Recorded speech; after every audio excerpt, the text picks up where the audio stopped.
안녕하세요. 맛있는 성경입니다. 오늘은 창세기 37장 꿈꾸는 자 요셉이라는 제목을 가지고 성경을 나누도록 하겠습니다.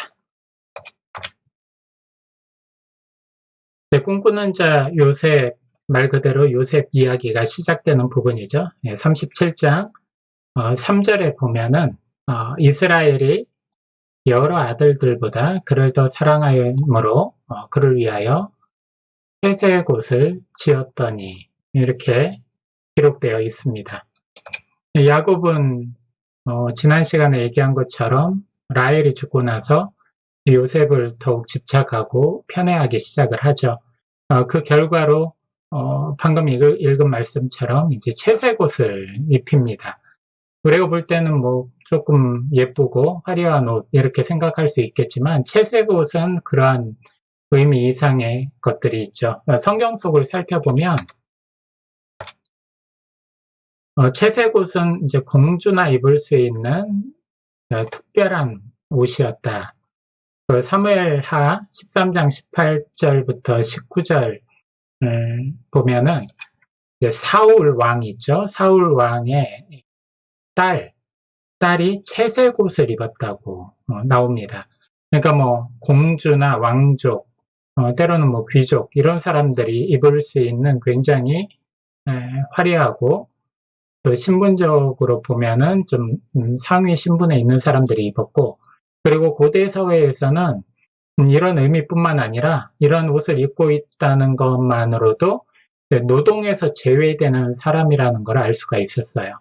그래서 요셉이 채색 옷을 입었다는 것은 단순히 야곱의 편애 때문에 요즘 말로 하면 메이커를 입었다 할 수 있겠지만, 그 이상의 노동에서 열외가 되는 것이죠. 그러면 이제 공정성이 나오게 됩니다. 같은 아들끼리 있는데 어떤 아들은 열외가 되고 어떤 아들은 떼약볕에서 열심히 노동을 하게 된다는 것이죠. 여기에서 불만과 갈등과 이제 불공정의 요소들이 나옵니다. 이렇게 되면 이제 분노가 표출이 되는 것이죠. 요셉은 죽은 라헬의 아들이었기 때문에 더 편애가 심해졌고, 결국 야곱의 편애는 아들들을 분열시키는 이제 불화의 원인이 되는 것입니다. 결국 샬롬이 파괴됩니다. 샬롬이라는 것은 평화를 얘기를 하죠. 4절에 보면 그의 형들이 아버지가 형들보다 그를 더 사랑함을 보고 그를 미워하여 그에게 편하게 말할 수 없었더라. 그러니까 야곱이 요셉을 편애하는 것을 이제 형제들이 알 수 있을 정도로 노골적으로 이제 편애를 하기 때문에, 이 형제들은 이제 아버지를 미워하기보다는 아버지가 편애하는 요셉을 미워하게 되는 것이죠.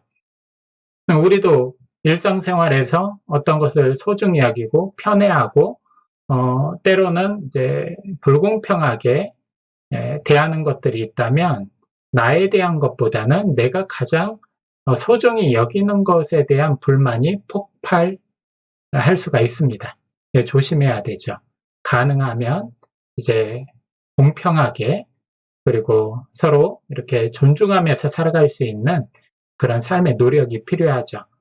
결국 이 편안하게 말할 수 없었더라. 이 말은 이제 우리나라 말로 번역한 것이고요.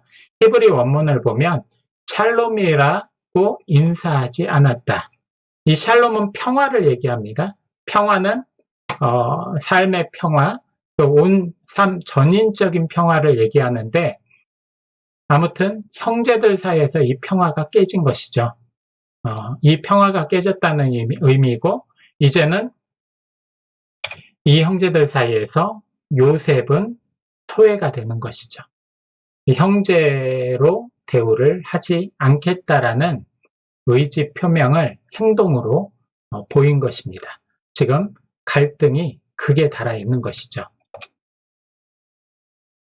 샬롬을 지키고 실천하는 것은 그리스도인의 과제이자 하나님의 자녀로서의 의무입니다.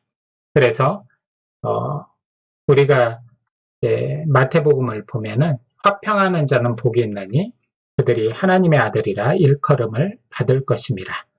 우리가 화평을 전하는 하나님의 자녀들이 되기를 바랍니다.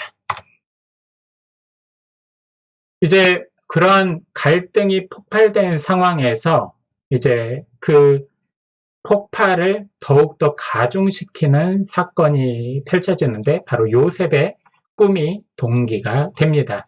요셉이 두 번의 꿈을 꾸죠. 7절에 그 내용이 우리가 밭에서 곡식단을 묶더니 내 단은 일어서고 당신들의 단은 내 단을 둘러서서 절하더이다. 9절에 보면 내가 또 꿈을 꾼즉 해와 달과 11별이 내게 절하더이다. 이렇게 어머니, 아버지, 이제 어머니는 돌아가셨고 이제 그 아버지 앞에서 형제들 앞에서 이렇게 자신의 꿈을 얘기합니다. 지금 요셉을 미워하고 형제로서의 관계까지 끊으려고 하는 상황인데 이 말을 들은 형제들은 상당히 많은 이제 물화가 치밀었겠죠. 그리고 이제 야곱도 권면을 합니다. 하지만 야곱은 이 말을 가슴에 새겼습니다. 중요한 것은 아버지가 가슴에 새긴 것, 뭐 그렇게 할 수 있다고는 하지만 지금 이 상황에서 어리고 철없던 요셉의 이 천진난만한 꿈 얘기 때문에 이제 무서운 사건들이 이제 하나하나 스물스물 올라오게 되는 계기가 되는 것이죠. 그리고 또 이 당시에 꿈이라는 것이 얼마나 중요한 요소인가 보면은 고대 사람들은 이제 꿈은 예언적 성격이 있다고 믿었어요. 그래서 꿈이 뭔가를 예지한다, 예시한다 이렇게 생각했기 때문에 두 번이나 비슷한 꿈을 꿨던 이 요셉의 꿈은 신뢰성이 굉장히 높아진 것입니다. 결국 이 어린 요셉은 꿈 이야기를 통해서 본의 아니게 형들의 분노의 불길에 기름을 부은 것이죠. 자, 이제 19절부터 20절 내용을 보기 전에 이제 13절부터 14절 밑에 부분을 한번 보겠습니다. 여기 파란색 글씨로 세겜 학살의 부담감이 야곱에게 노파심을 불러와 불행의 불씨를 지핀다. 이렇게 적어놨죠. 앞서 지난 시간에 얘기한 것처럼 세겜에서 이제 레위와 시므온이 디나 사건 때문에 모든 세겜 족속을 죽이고 노략질합니다. 그 소식을 들은 야곱이 굉장히 마음의 불안과 초조함을 갖고 보복에 대한 두려움에 휩싸이게 되는 것이죠. 그 마음을 계속 가슴에 담고 있었던 것이죠. 어느 날 이제 형제들이 이제 풀밭을 찾아다니면서 이제 양들을 먹이는데 세겜 지역에 갔었던 것 같아요. 결국 그 세겜 지역에 가 있는 형들이 불안했던 것이죠. 야곱의 입장에서는. 그래서 그 형들이 잘 있는지 누구를 보내냐면 그 아끼고 노동에도 참여시키지도 않고 채색옷만 입혔던 요셉을 보내게 된 것이죠. 자, 13절, 14절 보면 이스라엘은 이제 야곱을 얘기하는 거죠. 요셉에게 이르되 내 형들이 세겜에서 양을 치지 아니하느냐 너를 그들에게 보내리라. 가서 내 형들과 양떼가 잘 있는지 보고 돌아와 내게 말하라 하고 그를 헤브론 골짜기에서 보내니 그가 세겜으로 가니라. 이제 세겜으로 갔는데 동생 요셉이 오고 있는 것을 형들이 보죠. 그래서 19절과 20절에 비아냥거리면서 이 얘기를 합니다. 서로 이르되 꿈꾸는 자가 오는도다. 자, 그를 죽여서 그의 꿈이 어떻게 되는지를 우리가 볼 것이니라. 자, 지금 마음이 비틀어질 대로 비틀어져 있고 갈등이 이제 폭발할 만큼 폭발 직전까지 이제 와서 이제 폭발하고 있는 것이죠. 이제 아버지 있을 때는 뭐 자제했겠지만 이제 아무도 없고 여러분들 예전에 얘기했던 것처럼 나그네라는 위치는 그냥 지금 돌아다니고 여행하는 사람의 위치가 아니라 당시 사막이나 이 광야 지역에서 들짐승한테 죽이고 죽임을 당할 수 있고 강도를 만날 수도 있고 그 상황에서 사람이 행방불명되는 것은 아주 자연스러운 일이었어요. 그래서 그들이 안전하게 숙식할 수 있도록 성경에서 율법으로 만들어 놓은 게 약자보호법, 즉 나그네, 과부, 고아를 돌봐라. 그런 것들이 있었던 것이죠. 지금 요셉은 자기 집에서 세겜으로 가는 나그네예요. 그렇기 때문에 이 형들은 이 요셉을 죽이면 다른 거짓말을 해서 핑계를 대면 아버지를 속일 수가 있었던 상황이죠. 자, 꿈꾸는 자, 그래, 그 굉장한 꿈을 꾸는 자가 온다라고 비아냥거리면서 죽이자.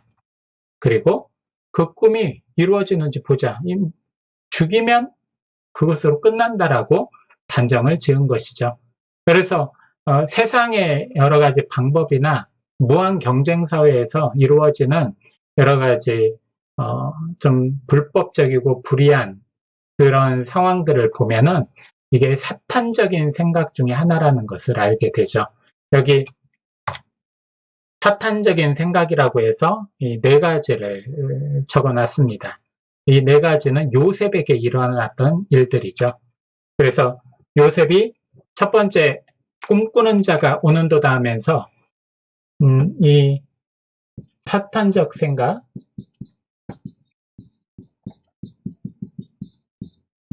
첫 번째로 죽이자.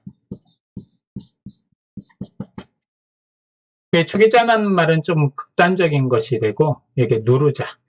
그래서 어떤 경쟁을 하는 데 있어서 내가 이 사람보다 못하면 더 노력해서 선의의 경쟁을 통해서 좀 더 성과를 내려고 해야 되는데 이 잘하는 사람을 누르고 털려는, 죽이려는 그런 생각들, 이거는 지극히 사탄적인 생각이고 이 세상에서 벌어지고 있는 생각들이라는 것을 우리가 알게 됩니다.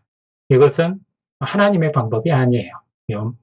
하나님을 대적하는 사탄적인 방법이고, 그리고 이것은 불의한 방법입니다. 두 번째, 안 되니까 얘는 두 번째로는 유혹하자죠. 이 보디발의 아내가 이제 요셉을 아주 집요하게 유혹을 하죠.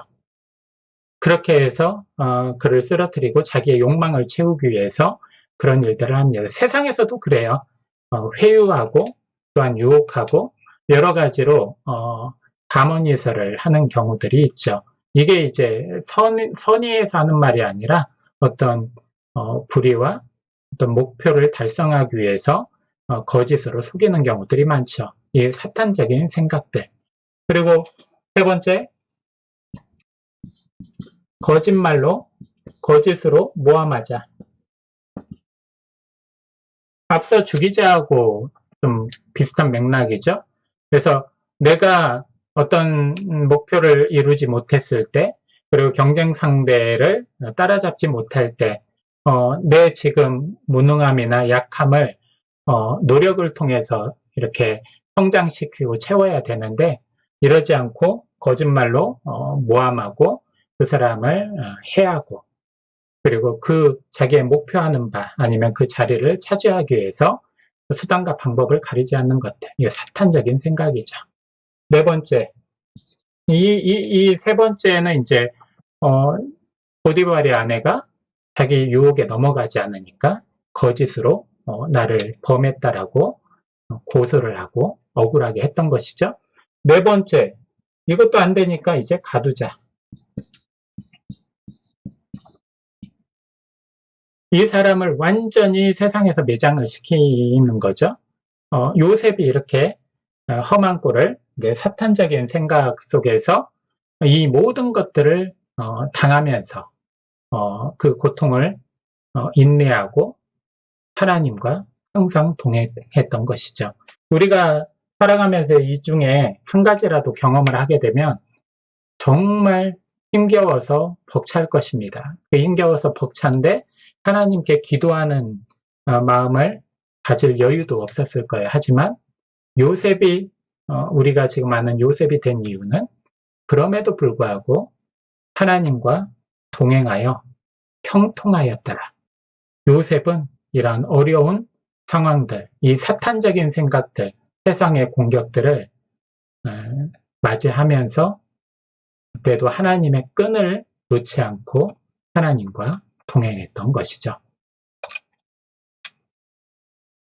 세상이 우리를 공격하고 유혹하고 속일지라도 결국 하나님을 붙들고 하나님과 동행하면 하나님은 우리를 평안으로 인도해 주십니다. 자, 야곱은 이제 계속해서 속고 속이는 인생을 살았어요. 그런데 여기에 와서 37장에 와서 이 요셉 사건을 통해서 아들에게 이제 속임을 당하는 그러한 상황까지 경험하게 됩니다. 그 형제들은 요셉의 옷을 찢고 염소의 피를 바른 뒤 요셉이 짐승에게 잡아먹힌 것으로 위장한다. 31절부터 32절에 나와요. 그런데 보면 야곱이 에서를 속이는 것처럼 야곱이 또 아버지 이삭을 속이고 축복을 받게 되는데 그 내용 중에 야곱은 새끼 염소와 에서의 옷으로 이삭을 속였어요.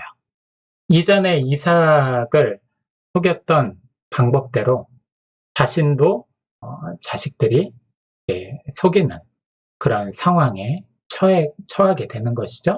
그래서 여기에 나와 있는 내용들이 너무나 야곱이 행했던 그런 속임수와 똑같이 닮아 있다는 것을 우리가 발견할 수가 있죠. 자, 오늘 묵상하기 보겠습니다. 당신은 하나님을 기만하며 외식하며 살고 있지 않습니까? 우리가 하나님을 망각하면서 하나님의 말씀과 또한 하나님의 뜻을 거역하면서 하나님을 기만하며 살지 않는지 다시 한번 묵상해보고 회개하고 우리가 돌아서길 원합니다. 하나님 앞에서 정직한 마음을 회복하길 원합니다. 시편 51편 10절 말씀을 읽고 오늘 성경 공부는 마치겠습니다. 하나님이여 내 속에 정한 마음을 창조하시고 내 안에 정직한 영을 새롭게 하소서. 아멘. 오늘 창세기 37장 이것으로 마치고 다음 시간에는 38장부터 41장 불행한 자의 형통이라는 제목으로 함께 말씀을 나누겠습니다.